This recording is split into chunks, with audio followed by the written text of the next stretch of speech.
Now, having talked about the sources, now let's look at the methods. Now, very important is that methods can also either be internal and external. But what is key here is that they are recruitment methods. The first one, which is internal, is what is called job bidding. This job bidding, it's common with unionized organizations. When an opening exists, qualified employees are notified that they may bid on the position if they wish to be considered for it. It is usually specified in the union contract and based also on seniority and ability. So employees will then also bid for the post. Another internal recruitment method is what is called job posting. This is a system in which the employer provides notices of job opening and employees then respond to apply. This job posting may also use methods that may include bulletin boards, computer email-based systems, and telephone voicemail-based systems. Now, still on methods, because we've talked about methods that are sort of internal.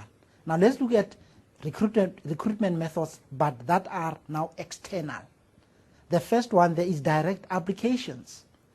Direct applications can be done by mail or individuals applying in person. Sometimes this may also be referred to as walk-ins or gate hires, direct applications. You know, people from outside apply now directly for positions that are vacant in the business. Employee referrals, it's another external recruitment method. This one, what does that mean? It means present employees are encouraged to help their employers to locate applicants by reward through referring candidates from outside the organization. This is also another method that is very common, because the business or the management will say to the employees, is there anybody that you know from outside? And can you refer us to somebody outside? So it's called employee referral. And sometimes, or mostly in some businesses, employees who assist employers to get suitable candidates, they also get a reward, but it varies from institution to institution. Advertising is another recruitment method. Creative advertisements on local newspapers are used for recruitment. Very, very common, like I referred to you to newspapers earlier on, that you can also just take a look at an advert in a newspaper. Educational institutions is another recruitment method. Schools, colleges, universities may also be used to recruit relevant candidates for vacant positions in the organization. And of course, private employment or recruitment agencies. These agencies or organizations may, in fact, the business may instruct these agencies to find suitable candidates for them. Of course, this does not come for free. The business or an organization will have to pay for that. So all these, they form part of recruitment methods. Now remember what I also said earlier on, that remember there's a difference between recruitment sources and recruitment methods. Done with recruitment, let's look at selection now. This is a process of trying to determine which individual will best match the particular job, and it aims at appointing candidates who are best suitable to fill vacant positions. Through staff selection, businesses make decisions about who will or who will not be allowed to join the business. There are steps followed in the selection process. However, the process differs from one organization to the other. I think you must also take note of that. It's very, very important to look at the steps. And the point that I've just highlighted, that the process, it differs from one organization to the other. You'll also be aware, when you take a look at different textbooks, you'll realize that you may find, a little bit different steps from one book to the other, but the basic steps of selection will always be there.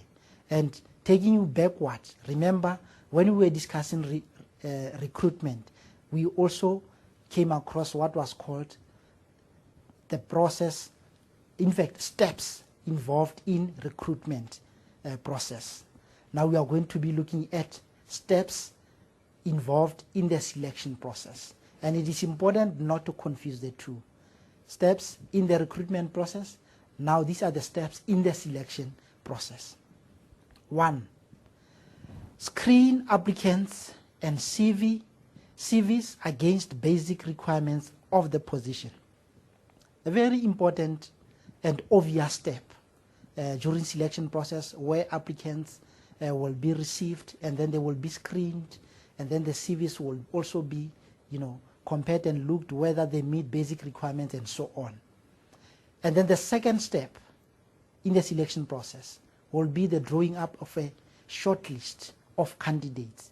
Now that the applicants who do not meet the requirements and so on have now been taken outside, the business will now draw a short list from that.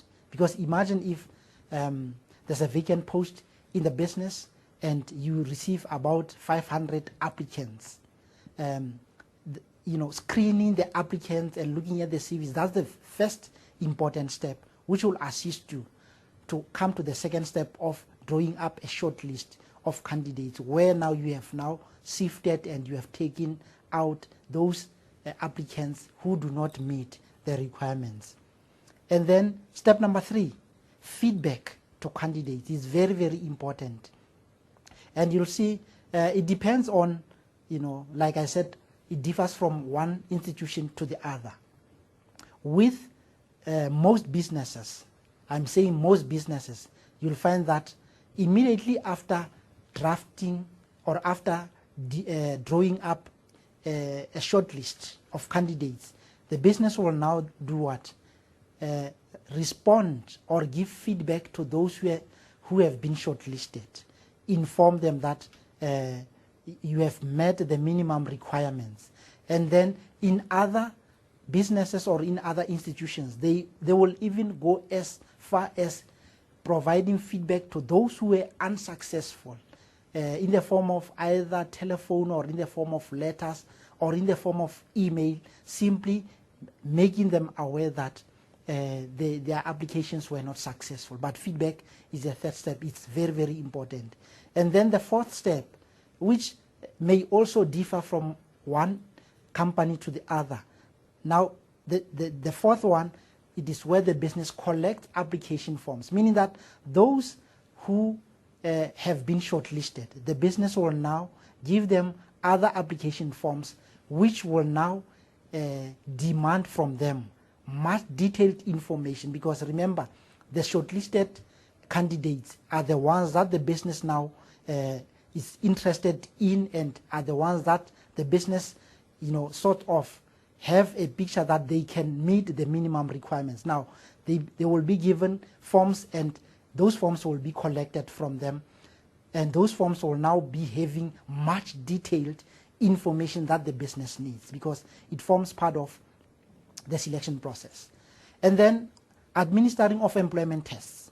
This one also, it differs from institution to the other, but it is also very, very common, especially with very high positions, where during the selection process, the shortlisted candidates now will be subjected to some form of testing, whether they are reliable and so on. The sixth step will be the interview itself. The interview will be conducted, and you'll see we'll also talk about interviews in the forthcoming presentations. The seventh step, it will be the checking of the references and the background of suitable applicants. A very important step that I think was overlooked, by some of the companies, even the government itself. When you look at government employment, I'm going to cite an example. You must be aware that recently, we've had very high profile people, very high profile persons whose educational backgrounds were sort of not real, fake. You'd remember people who appear in the newspaper who claim to have been doctors, but they were not, and so on. And it boils down to where? To this important step of checking the references and background of suitable applicants. If justice is not done to this step, there'll always be, comebacks, because if you do not check references and make sure that, whatever qualifications and so on, they are as authentic as possible, there'll always be problems. And some businesses, they go as far as visiting previous places of employment of the employees, just to check and to be sure, just to make sure that whatever candidate they are going to interview and they want to appoint is actually the person who has got the correct qualifications and is being honest. And then step number 8, conduct physical examinations. This one, it also differs from one institution to the other, or an organization to the other. I mean, if you take, for example, even the kind of work will also, forces some organizations to, to get involved in this type of selection process where they conduct physical examinations. Let me cite an example. In football, for example, if you want to become a referee, you must sort of pass some form of a fitness test, and you are also, going to be subjected to some form of, physical examination and so on. Because remember, as a referee, you'll have to run around in the field and so on. So it differs from an organization, and it also depends on the kind of employment. And however, I just want to link this one of physical examination and that one of testing. I just want to link them and also advise you to take note of the fact that, in all these steps, relevant legislation should be taken into consideration. I'm now reminded of what happened in the defense sometime last year, where some candidates who applied to be part of the army could not be shortlisted, or could not be, they were actually turned away because of, tests that were conducted. Like we all know that, for example, HIV and AIDS test, some companies will conduct that, but it is against the law, for a company to conduct that because it will be viewed as being discriminatory. So even physical examinations and administration of tests, have got to be done within the confines of the law. And then the last step, of course, in the selection process is what is referred to as the offering of employment. So these steps are very, very important, and they are. It is important to note the sequence of the steps, because you cannot offer an employment before, conducting an interview and so on. So the order is very, very important.